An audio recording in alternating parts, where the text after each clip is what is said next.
রাসূলুল্লাহ সাল্লাল্লাহু আলাইহি ওয়াসাল্লাম বলেন, যে ব্যক্তি আমার 40টি হাদিস আমার উম্মতের কাছে পৌঁছাবে তার জন্য আমি কিয়ামতের দিন বিশেষভাবে সুপারিশ করব। সুবহানাল্লাহ। নাম্বার 2, মানুষের মধ্যে যারা মৃত্যুকে বেশি করে স্মরণ করে এবং তার জন্য প্রস্তুতি নেয় তারাই সবচেয়ে বুদ্ধিমান। নাম্বার 3, প্রত্যেক জিনিসের জাকাত আছে, আর দেহের জাকাত হচ্ছে রোজা। নাম্বার 4, যে তার সময় আল্লাহর জন্য ব্যয় করে না তার জন্য জীবন অপেক্ষা মৃত্যু শ্রেয়। নাম্বার 5, যারা সব সময় ইস্তিগফার তথা ক্ষমা প্রার্থনা করে তাদের সাথে উঠা বসা করুন, কেননা তাদের হৃদয় সবচেয়ে কোমল হয়। নাম্বার 6, তুমি যত সিজদা দিবে আল্লাহ তত গুনাহ তোমার মাফ করে দিবেন। সুবহানাল্লাহ। নাম্বার 7, সূরা ফাতিহা প্রায় 1000 রোগের ওষুধ। নাম্বার 8, হাতের তালুতে জ্বলন্ত আগুনের কয়লা রাখলে যেমন কষ্ট হবে তার চেয়ে বেশি কষ্ট হবে শেষ জামানায় ঈমান রাখতে। নাম্বার 9, রোজাদারদের জন্য প্রতিদিন জান্নাতকে সুসজ্জিত করা হয়। সুবহানাল্লাহ। নাম্বার 10, রাসূল সাল্লাল্লাহু আলাইহি ওয়াসাল্লাম বলেছেন, কিয়ামতের দিন সব নবীর চেয়ে আমার উম্মতের সংখ্যা বেশি হবে এবং আমি সর্বপ্রথম জান্নাতের দরজা খুলব। সহিহ মুসলিম, হাদিস নম্বর 196। 11, যে ব্যক্তি রোজা রাখা অবস্থায় মারা যাবে আল্লাহ তাকে কিয়ামত পর্যন্ত সকল রোজার সওয়াব দান করবেন। সুবহানাল্লাহ। নাম্বার 12, যে ব্যক্তি ফজরের নামাজ আদায় করল সে আল্লাহর হিফাজতে চলে গেল। নাম্বার 13, রাসূলুল্লাহ সাল্লাল্লাহু আলাইহি ওয়াসাল্লাম বলেছেন, রোজা ও কোরআন কিয়ামতের দিন মানুষের জন্য সুপারিশ করবে। মুসনাদে আহমদ, হাদিস নম্বর 6626। 14, নবীজি বলেছেন, রোজাদারদের জন্য সবচেয়ে বড় খুশির সংবাদ হলো হাসরের মাঠে আল্লাহ সবার আগে রোজাদারদের সাথে সাক্ষাৎ করবেন। সুবহানাল্লাহি ওয়া বিহামদিহি।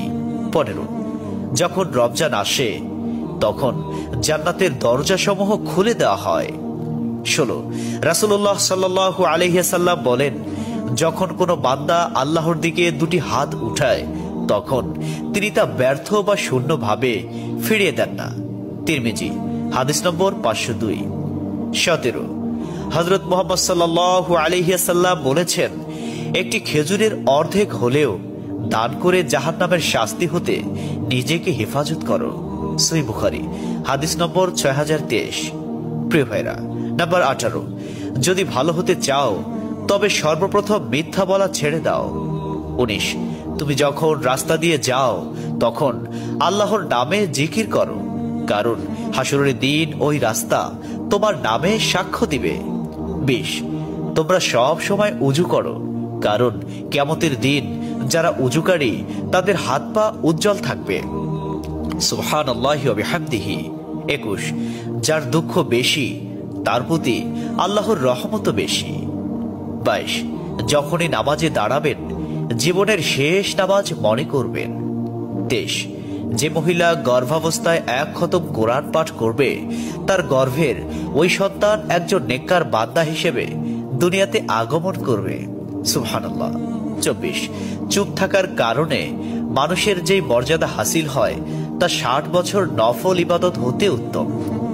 সুবহানাল্লাহ। 25, রাসূলুল্লাহ সাল্লাল্লাহু আলাইহি ওয়াসাল্লাম বলেছেন, জান্নাতের সবচেয়ে নিকটবর্তী আমল হলো সময় মতো সালাত আদায় করা। সহিহ মুসলিম, হাদিস নম্বর 260। 26, যে ধোঁকা দেয় সে আমার উম্মতের অন্তর্ভুক্ত নয়।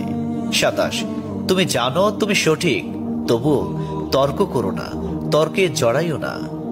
28, হযরত মুহাম্মদ সাল্লাল্লাহু আলাইহি ওয়াসাল্লাম বলেছেন, তোমরা বিপদে পড়ে মৃত্যু কামনা করবে না, বরং বলবে, হে আল্লাহ, যে পর্যন্ত জীবিত থাকা আমার জন্য কল্যাণকর আমাকে ততক্ষণ জীবিত রাখুন, এবং যখন মৃত্যু আমার জন্য কল্যাণকর তখন তুমি আমাকে মৃত্যু দাও। 29, সূরা ইয়াসিনকে কুরআনের হৃদয় বলা হয়। 30, হযরত মুহাম্মদ সাল্লাল্লাহু আলাইহি ওয়াসাল্লাম বলেন, মায়ের একটি কষ্টের নিঃশ্বাস 7টি দোজখের চেয়েও ভয়ঙ্কর, আর একটি সুখের হাসি 8টি বেহেশতের সমান। সুবহানাল্লাহ। 31 যে অন্যের বাবা মাকে গালি দিল সে যেন নিজের বাবা মাকেই গালি দিল। 32 রাসূলুল্লাহ সাল্লাল্লাহু আলাইহি ওয়াসাল্লাম বলেছেন, আমি যা জানি তোমরা যদি তা জানতে পারতে তবে নিশ্চয় খুব কম হাসতে এবং খুব বেশি পরিমাণে কাঁদতে। 30 মানুষ যদি মৃত ব্যক্তির আর্তনাদ দেখত এবং শুনতে পেত তাহলে মানুষ মৃত ব্যক্তির জন্য কান্না না করে নিজের জন্য কাঁদত।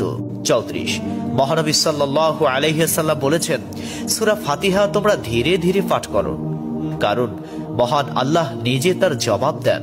সুবহানাল্লাহ। হাদিস সূত্র মুসলিম 910। 35 রাসূলুল্লাহ সাল্লাল্লাহু আলাইহি ওয়াসাল্লাম বলেছেন, কিয়ামতের দিন যে জিনিসটি মুমিনদের পাল্লায় ভারী হবে সেটি হচ্ছে সুন্দর চরিত্র, আখলাক। আবু দাউদ হাদিস নম্বর 4101। 36 কবরের ভিতরের প্রথম চাপ পৃথিবীর সকল কষ্টকে হার মানিয়ে দেবে। 37 হযরত মুহাম্মদ সাল্লাল্লাহু আলাইহি ওয়াসাল্লাম বলেন, যে ব্যক্তির অন্তরে এক সরিষা দানা পরিমাণ অহংকার থাকবে সে জান্নাতে প্রবেশ করতে পারবে না। সহিহ মুসলিম হাদিস নম্বর 91।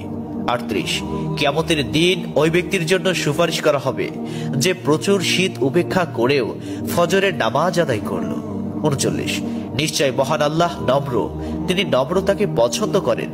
তিনি নম্র স্বভাবের লোকদেরকে যা দান করেন তা কঠিন স্বভাবের লোকদের দান করেন না। আবু দাউদ হাদিস নম্বর 4807। 40 কবর মানুষকে দিনে 70 বার স্মরণ করে এবং ডাকে। আল্লাহ সুবহানাহু ওয়া তাআলা আমাদের সঠিক জ্ঞান এবং বুঝার তৌফিক দান করুন এবং আমাদের এই সমস্ত হাদিস সমূহের উপর আমল করার তৌফিক দান করুন। আমিন।